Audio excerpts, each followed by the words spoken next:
Alaine Agirre, ongi etorri txapera. Idoia. Ze gogoa eta ze ilusioa egiten dit, gu hemen biok banku honetan egotea.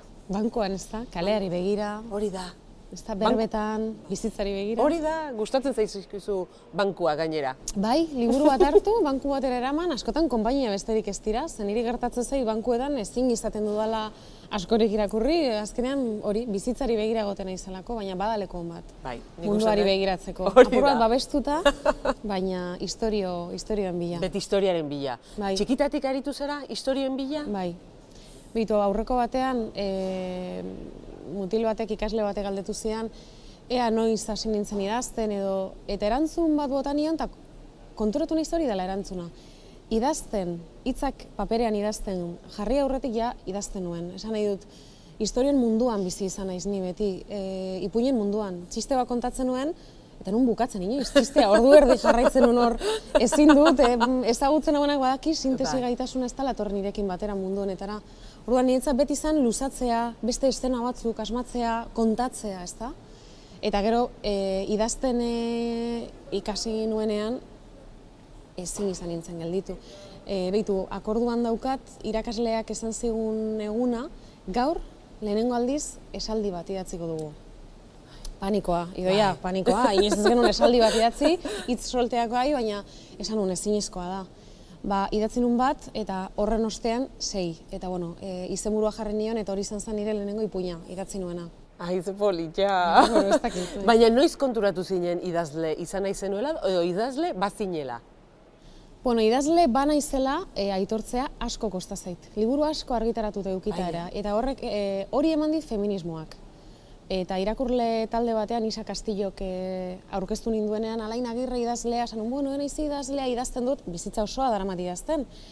Esan zian, nahikoa da, hau egiten duzue emakumezkoak beti. Gizonezkoek ez dute egiten, bueno, badaki zer den, ezta? Eta neure burua derrigortu nuen esatera idazlea nintzela. Naiz eta beti sentitu naizen, edo beti jakin dudan barru-barruan besterik ezin dudala egin. Bizitzak horra eramaten hau etengabe, saiatu naiz bizitza ordenatua, desentea eramaten, behin eta berriro eta naiz gai. Eta ez dakit noiz konturatu nintzen, baina bai egia da eskolan txikian nintzela, liburutegian pasatzen dituela patio guztiak, patio ordu guztiak. Eta han irakasle bi eukin dituen oso bereziak, eta batek esan zian behin, 5. mailan nengoen, lehen hezkuntzan akordatzen naiz, esan zian, bakizu, liburu bereziak eta ematen zizkian irakurtzeko. Esan nahi dut, irakurri behar genituenetatik aparte beste batzuk. Eta asko irakurri nahi nuelako, eta behin esan zian, hurrengo liburua irakurri beharko duzuna neurea izango da, ze liburu bat nabil idazten. Eta esan nion, ezin duzu idatzi andereño Mari Jose, zu andereñoa zara. Eta esan zian, Alaine, baina edonork idatzi dezake. Ez zara idazle izan behar.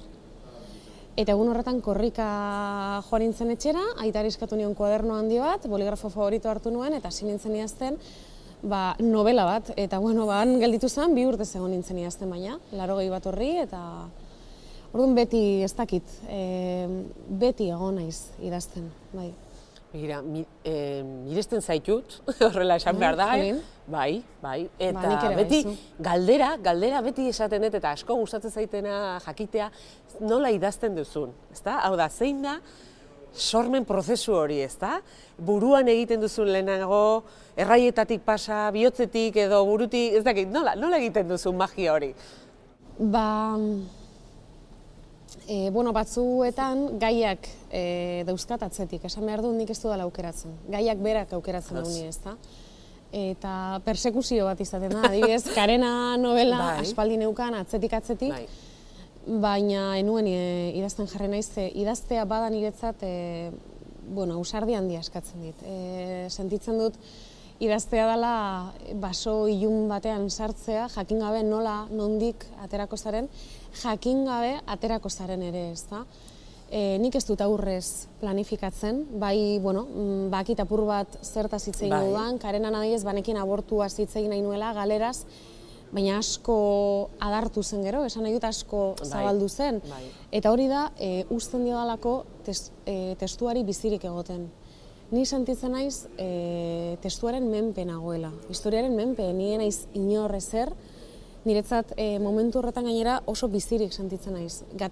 Gatazka egoera batean zaude, esan nahi dut ez da erraza, beti esaten dut intuiziotik idazten dudala, baina behar bada jendeak pentsatu dezake, pentsatu gabe edo ateratzen zaidala, ez dakit, mukiak kentzen arituko banitz bezala, ez da hori, ze benetan borroka bada, gorputzaren zeure kontra, ez dakit nola esan da, askotan gertatu zait, Karenarekin asko, oso gorputzetik idazten dut, eta kapitulu batzuk idazten bukatu eta gero ezin nuen hitz egin, ezin nintzen ibili, janin behar nuen, energiari gabe gelditzen nintzelako fisikoki ere. Orduan, niretzat oso importantea izaten da mundua itzaltzea. Jendearen ahotsak nigan daudenak itzaltzea. Gerota gehiago dauzkat, konturatzen naiz, nire askatasuna gerota mugatuago daukat, gerota urte gehiago egon mundu honetan, gerota beldur gehiago daukat, zer esango dute nola irakurriko da hau. Orduan, Karenarekin adibidez, azken eleberriarekin, klabea izan zen, ahots guzti horiek itzaltzea, mundutik ateratzea niretzat izan da oso beharrezkoa, nire barne munduan sartzeko, musika erabiltzen dut horretarako, eta izaten da benetan, ez dakit beste mundu batean bizitzea, eta historia horren barruan bizi izaten naiz. Eta gertatzen zait, oso zaila egiten zaidala bizitza praktikoarekin aurrera egitea, ze benetan historioaren barruan bizi naiz, eta historioa nigan bizi da. Pasa zait, novela honekin, kaletik joan, talako batean iruditzea, ez dakit albotik pasadan emakumea, Sara dala, eleberriko protagonista. Ez mugikorrera deitzea eta Alaine deitzen diatelako, harritzea, pentsatzen nolako, Sara, esan egit, hain sartuta nago momentu horretan, erraietatik imaginatzen dut, bai. Eta nik bai behar dut burua itzali. Jendeak uste du, ez dakit, ni oso ordenatua naiz. Oso nigan indar handia daukate eta min handia eragiten didate gainera. Autoexigentzia, disiplina, esfortzua, indarra, ezta? Orduan, niretzat oso importantea da guzti horiek desaktibatzea. Eta idaztea da, ausartzea, idaztea da, ez jakitea, niretzat behintzat, ez jakitea nora noan, eta testuak berak esaten dit. Nondik jo behar dudan, niretzat idaztea ez da erantzunak ematea, da galderak egitea. Da bilaketa bat. Eta orduan bilaketa batera zoazenean, ezin zu kontrolatu. Eta nik uste dela nire bizitzan, kontrola uzten dudan momentu eta espazio bakarra. Esan nahi dute naizela horrelakoa, bizitza errealean. Behiran, terapeuta zoragarri bat daukat, momentu honetan, eta aurreko batean esan zian esaldi bat, iruditzen zaidana oso ederra eta oso lirikoa aldi berea, dana, ez bakarrik terapeutikoa, esan nahi zut. Esaten zian, idatzi bezala bizialko bazina, puntu suspensiboetan utziko dugu. Politia. Esan duzu, ez da, erraietatik, oso gorputzetik, oso barrura sartuta, ez da. Behin baino gehiotan irakurri izan dut, eta irakurtzen dugunok ere ikusten zaitugu. Batzutan, edo badirudi, ez da, batzutan nik irakurtzen zaitu danean ikusten dut Sara eta ikusten dut Alaine bertan, ez da. Autobiografiko horrek, ez da, eta pisu autobiografiko horrek, gero mugatzen zaitu, behin bukatutakoan, zutaz hitz egiten danean, hau da zure lanaz hitz egiten danean. Ze batzutan, badirudi, Alaine izateagatik eta emakume izateagatik gehiago azpimarratzen dela hori. Bai, honekin daukat, ez dakik gatazka den hitza, zalantza, nola kolokatu, oso galdera komplikatua da niretza, konplexua. Ezingo nizuke labur erantzun, baina behitu, esango dizut, nik idazten dudanean, egia da, batez ere helduentzat idazten dudanean, beti idazten dudanean igandik sortzen da, baina batez ere helduen nobeletan, badago nire barruan dauden minei begiratze bat, badago bizitzari galderak egite bat, eta hori niretik egiten dut, ezta? Hasia, nik sentitzen dut, metafora bada, baina hala ikusten dut, eta ez dakit nola hartuko duzu, baina nik sentitzen dut hasi hori ernetzen dela nire barruan, ez da? Nire minekin, kezkekin, interesekin askotan, niri gertatu ez zaizkidan gauzak ere neure egiten ditut, horregatik ere sufritzen dut. Karena novelan adibidez, nik novela horretan ikusi ditut emakume asko, eta novela hori ezingo nuke idatzi bakarrik niretik. emakume askoren lekukotzak irakurri ditut, eta sentitu dut gainera saria jaso zuenean eleberriak, sari hori beraientzako dala, eta hala esan nuen sari banaketan. Era berean, nobeletan, enaiz ni osorik agertzen, ni enaiz pertsonaia bat zuzenean, ezta? Behar bada hasierako nobeletan lausotuta zegoen hori, baina azken honetan ez, adibidez, Sarak beste bizitza badauka, beste izaera bat, ez da ni berak bizi izan dituen hainbat gauza nik ez ditut bizi eta alderantziz, ezta? Baina bai, egia da, hasi hori hasieran ernetzen dena nigan hasten dala, ateratzen sustraiak, eta gero esaten izuna, ni testuaren menpenago eta testuak behar duena ematen diot, ez da, orduan fikzionatin behar dut askotan, forma eman, beste gauza batzuk kimatu, eta hor, sentitzen dut landare hori aziz doala, sustraia da, rosto, lore, eta halako batean, hain fikzionatzen dut horren beste nigandik ateratzen direla erramak, eta sentitu dut, eta hau da importantena behar bada, errama horiek, nire liburuak irakurtzen dituzten guztien gana ez, baina irakurle batzuen gana oso barrura iegatzen dira.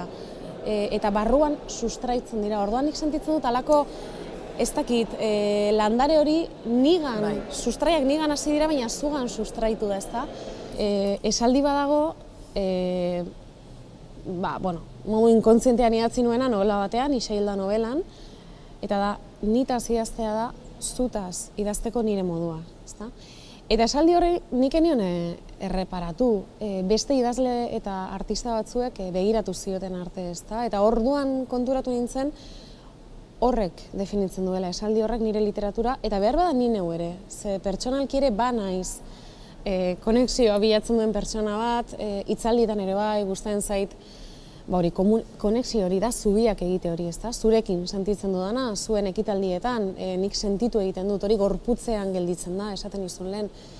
Eta hori magikoa da, eta hori da niretzat magia, artea oso politikoa da, esaten izun, niretzat potentzialidade politiko izugarria du, pertsonaletik hasita, individualetik hasita, kolektibo horretarantz joatea. Ez dakit, niretzat, hori da, zaurgarritasuna besarkatzea, gauza bat asko kostatzen zaiguna, ez da?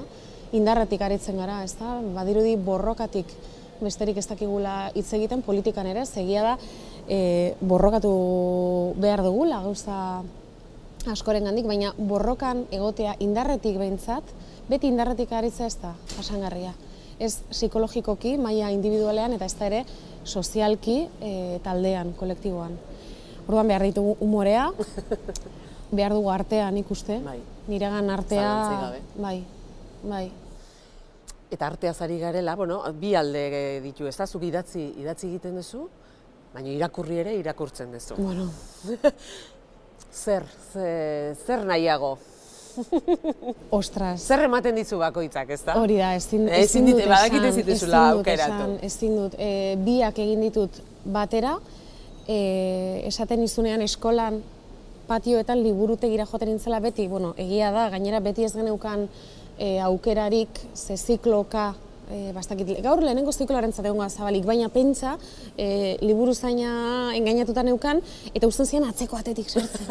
Eta goten nintzen lurrean, liburutegi batzuen apal, benetan, lurrean, txamarraren gainean eserita eskutuan usten zian egoten, irakurtzen egoteko eta idazten egoteko. Niretzat, irakurtzea eta idazketa biak bat etorri dira. Niretzat idazketa izan da hain gauza naturala, irakurtzea bezain naturala. Gero, pasazait gaztetxoetan edo deigarria egiten zitzaidan asko irakurtzen duen jendeak nola ez duen denek ez dute idazten, ez da? Niretzat, pixkat eskolokatu egiten ninduen zen nire kasuan oso lotuta egon dira eta ez ditut ulertzen banatuta. Askotan irakurtzen dudanak oihartzun egiten dit edo uzkurduratan jartzen hau, kontrakzioetan jartzen hau eta erditze bat provokatzen dit, idaztea provokatzen dit. Eta egia da, idazten abienean ezin dudala ezer irakurri. Oinago sartuta, baina ezin dut ulertu bizitza irakurri barik eta idatzi barik. Eta beste dilema bat. Helduentzako edo aurrentzako, zer? Bakez hori oso dilema zalean aiztela jendeari, guztia zain dilemak planteatzea jendeari. Begira, gaur nik zuri. Zuzena, horre, Baki trampa dela, dilema zale hontzat trampa da esatea ezin dela aukeratu, baina kasu honetan nik egingo izan boikota. Ezin dut aukeratu idoia, ze konturatzen naiz gainera leku desberdinetatik idazten dudala, helduentzat edo aurrentzat idatzi. Ez dakit oso ondo zelan esplikatu, baina hizkuntzarekin bakarrik ezin da esplikatu da, beste gauza bat, hizkuntzak txikitatik haserretu nau, ze iruditzen zait nik barruan daukadan guztia, hizkuntza baten kajoi txiki horietan sartzeak, da, itxasoa, ez dakit, putzu batean sartzea bezalakoa. Eta beti haserretzen hau, beti iruditzen zait oso gaizki azaltzen naizela, oso beti iruditzen zen nire testuak zirela eta jendeak ez zen, baina oso ondo espresatzen dituzu emozioak, bueno, nire iruditzen zait kontrakoa, ezta? Jendeak aipatzen dize zehaztasunez adierazten dituan emozioak edo ez dakit, sentipenako, eta iruditzen zait niri, ez dakit, errore handiarekin, margen handiarekin egiten dudala. Bueno, ez dakit oso ondo nola esplikatu, hitzez, baina sentsazioa daukat nire eleberriak, helduentzat idazten dudanean edo literatura idazten dudanean, sortzen direla iluntasunetik argitasuna bilatze baterantz, ezta? Ez iluntasun horretan, ez dut ez da ere regodeatu nahi, baina bai sinisten dut minarekin dialogatzeak askeago egiten gaituela. Eta bizitzarekin eta geure buruarekin gehiago konektatzen dugula. Eta minarekin deskonektatuta bizi gara. Eta horrek eragiten du sufrimendu bat hori daukerrena. Eta aldiz, aurrentzat idazten dudanean, oso argitasunetik idazten dut, baina aldi berean zerbait apurtu ez dakidan hitza, arrakala bat eragin nahian. Ez dakit, munduari beste leku batetik begiratu nahi diot, eta umei ez diet hitz egin nahi irakasle batek bezala, guraso batek bezala. Nahi diet beste modu batera hitz egin, ez dakit, nola esan. Bueno, nahiko ondo atera zera dilematik, nahiko ondo. Esan behar da. Orain, azken aldi honetan, bueno, zure liburuak ere beste hizkuntza batera pasa dira, ezta? Nola sentitzen ze, hau da, idazle batek, ezta? Idazten du bere obra, zurea, gero bestentzat ere dena, eta luzatzen dena, gero beste hizkuntza batera pasatzen da, kasu honetan, gaztelerara, eta ze harreman daukazu liburu horrekiko, ezta beste hizkuntza batean? Bai, ulertzen dut. Bueno, gaztelerara itzuli dira hola gehien bat, baina baita ere aipatu nahi dut importanteak direlako katalanera, galegora, danierara, koreerara, ingelesera. Ikusi ze gaizki utzina zuen. Ez, bueno, barkatu, hau da badakizu hizkuntzei, bueno, hizkuntza bati ez ematearren bestei baino garrantzia gehiago, baina egia da, bueno, ikusgarriena edo egiten zaigula gaztelaniara pasa direla eta gehien bat hizkuntza horretara itzuli izan dira. Uste dut hor bi gauza daudela. Bat, nola harremantzen nahi zen itzulpen horrekin. Bueno, esan behar dizut asko kostatzen zaidala. Nire testua beste baten eskuetan ustea. Hori. Profanatze bat sentitzen dut. Ez dakit hor nola, ez dakit. Ze gaztelania ere nik ulertzen dut eta neurri batean kontrolatzen dut. Orduan oso importantea niretzat itzulpenaren parte izatea eta prozesu horretan egotea eta itzultzaileak ni oso ondo ulertzea idazle modura eta inkluso esango nuke pertsona modura ere. Orduan hor sorte handia eduki dut orain arte. Gero beste gauza bat da testu hori irakurri dudanean, bueno, halako sentsazio bat ematen dit naizela ni. Ni naiz eta aldi berean ez. Bueno, arraroa egiten zait. Baina gertatzen zait baita ere, nire testu bat irakurri dudanean, denbora pasata astuta daukadanean, edo, hori idatzi nuen, ez dakit, segituan ahazten dut. Ez diot begiratzen asko, ez dakit, idazten hauenean bai, baina ez dakit nola esan, bai, ez dakit. Edo beste batek bere ahotsean irakurtzen bait, askotan gertatzen zait, ala, ze ona, zuk idatzi duzu. Eta nik nire ahotsetik irakurtzen badut, iruditzen zait mierder bat, ez da? Horrene badago zer aztertua. Hirugarren gauza, nik uste itzulpenak, batez ere deserosotasuna eragiten didala, ez itzulpenak berak, itzulpenak dakarrena, nola esan. Ez dut nire literatura itzultzea nahi, gure hizkuntza, euskara, nahikoa ez dela sentitzetik. Ez nik eta ez beste inork. Oso importantea da beraz niretzat, itzultzen nautenean, Espainiara banoa adibidez, esatea itzulpen badala. Ze gertatu izan zait, X ha muerto liburuarekin, eta hori Consoni argitaletxeak adibidez asko zaindu zuen. Baina gertatu izan zait kazetariekin, eta esatea, hau itzulpen bada, originala euskaraz da. Eta oso importantea da niretzat hori. Oso importantea da itzulpena dela, alegia euskarari bere balioa ematea. Eta ez aritzea konpleju batetik, eragil konpleju batetik. Eta itzulpenak eskertzen ditut, sariak bezala, eta nahi ditut, ez dizut gezurrik esango. Zabalkundea nahi dut aliketa gorputz gehienetara ailegatu, eta aliketa gehienengan sustraitu, ez da.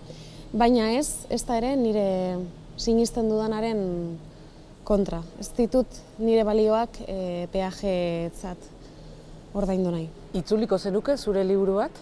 Ezin dut. Ezin dut, saiatu naiz, ezin dut, gaztelaniarekin ez daukadalako hain harreman, eta gero baita ere, ezin dudalako nire testuen tripetan sartu. Oso deseroso egiten zait, ez dakit, nire testuetan sartzea dut, ez dakit, bai. Zik, dakit. Dakit. Baina ez berri irakurri, bai. Baina miresten dut, hori egiten duten idazleek. Adibidez, Mirena Gurrumeabek egiten du, asko miresten dudan idazle bada. Ez dakit, Eider Rodriguezek egin du, Lander Garrok, ez dakit. Bai, batzuk bat. Baina zuk ez, oraingoz behintzat, ez.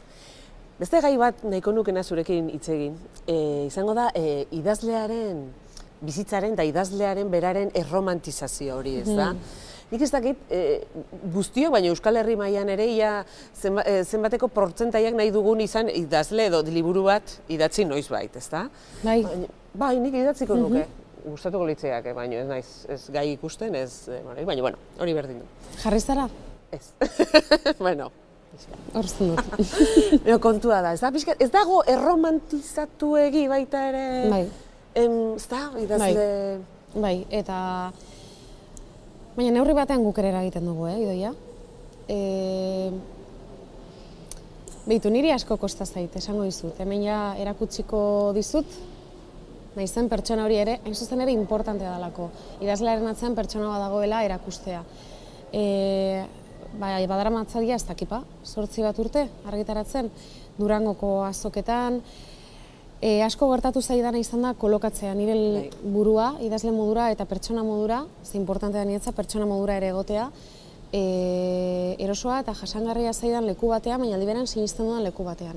Nik ez du sinisten, zilegi egiten zait eta errespetatzen dut, baina nik neure burua forzatu izan dut, edo eraman nahi izan dut egotera hori. Ez dakit, Durango nahi ez galdetzera, nongoa zara?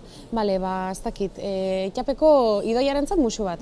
Nik hori ezin dut sinatu. Nik horretan ez dut besterik gabe, esan nahi dut niregan horrek ez du funtzionatzen.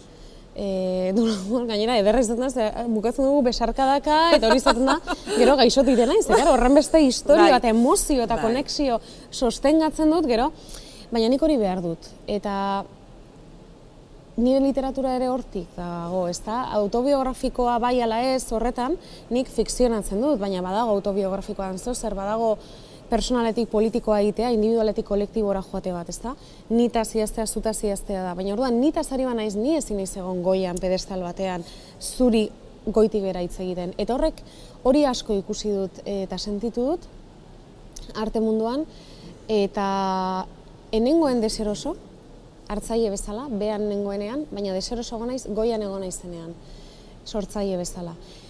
Orduan, nahi dut jeitsi, baina aldi beran neure burua zaindu, ez dudalako ez da ere ez dut erakusten asko, eta ez dakit, jendeak asko da ez dakiena niregandik, eta atzo ere kazetari bat harritu zen, asko da ez dudan erakusten, sare sozialetan oso gutxi ikusten da nigandik, esango nuke are gehiago. Baina oso importantea da, niretzat zerbait horizontalagoa egitea, sinisten dut horretan, hitzaldietan horrela egoten naiz, eta ez dakit, fluxu hori ez da, nigandik zuregana, zugandik niregana. Orduan, oso goian jartzen bagara, erromantizatu egiten da, hori gure kontrare badoa. jendeak ez daki, eta harritzen da esaten diodanean, galdetzen diatenean. Ikasleek adibidez, institutuetan eta bigarren hezkuntzan asko galdetzen diate zenbat irabazten dugun. Eta konturatu nintzen, oso ondo dagoela galdera bera. Eta erantzun egiten diet. Eta harritu egiten dira, ez dute ulertzen, ez dute, baina orduan desmitifikatu egiten dute. Horretan ere lagunduko liguket. Edo ez dakit, adibidez, ikasleek lehen galdetzen ziatenean gazte literaturan, bi nesken arteko harremana lantzen dut, niri gertatu zitzaidan edo ez, lehen enuen erantzuten, nire bizitza pribatuko gauzak ez ditu alako erantzuten, ez da? Edo galdetzen ziatenean, bikotek iden eukan. Baina konturatu nintzen, galdera hori berez oso politikoa dela eta erantzuna ematea ere bai, eta orduan hasi nintzen esaten, bisexuala naiz. Eta pentsa hemen, orain esatea ere kosta egin zait, baina eski politikoa da. Eta ereduak eduki behar dituzte. Eta ereduak ez bakarrik LGTBIQ+ gaian aktivistak direnak, esan nahi dut, idazleak, okina, irakasle bat, eta hori horrela gai guztietan. Eta adibidez da ikusten duen zerbait eta asko gustatzen zaidana, beste sortzaileengan ikustea apur bat pertsona hori, ez da, ikustea ikaskuntza prozesu batean dagoela.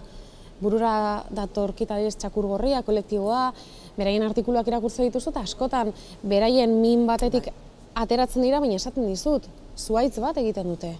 Eta hor, beraien gorputzetik ateratzen dira eta gu ukitzen gaituzte. Orduan, sinisten dut artea egiteko beste norabide, ez dakitan hitza behar bada bai, norabide batzuetan.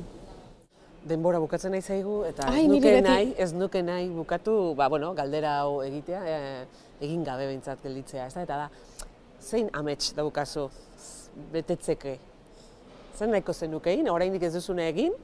Bakizu zer, lehen asko nintzen, hori betetzeken euskan ametsei begiratzekoa, eta ez, jada ez.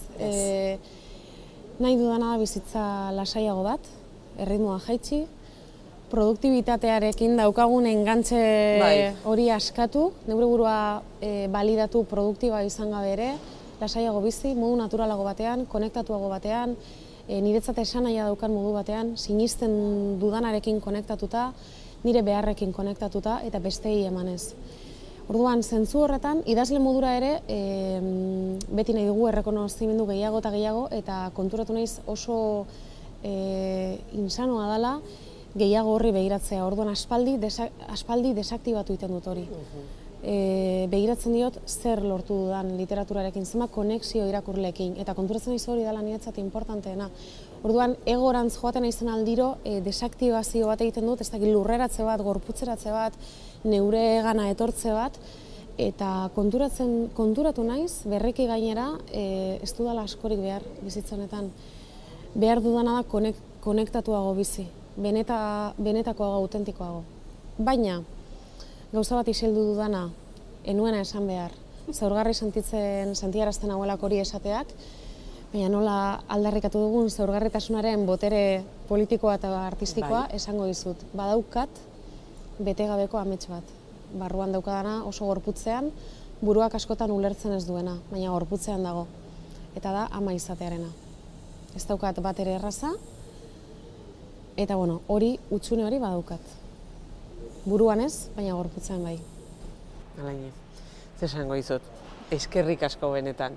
Elkarrizketa honegatik. Bai, jo, zuri. Zoragarria izan delako. Zuri. Eta eskertze izutelako horrelako goxotasun, zuzentasun eta bi norabidetako honetako hola hitz egitea, ez da? Hola emozionauta. Bai, ze askotan sentitu zaitut zure artean eta besarkada bat izan da, zuk egin duzun guztia. Eta hor ere, gaur nire emozionatzen unkitzen hau ikustea, besarkada hori bueltan ere badoak izula. Zalantzarik gabe. Urrengo banko batean aurkituko dugu elkar. Eskerrik asko. Zeuri, benetan. Gaurkotasuneko gaiak poltsikoan. Aldizkaria ostiralero doan eskuko telefonoan eta tabletan. Deskargatu aplikazioa. Egin txak!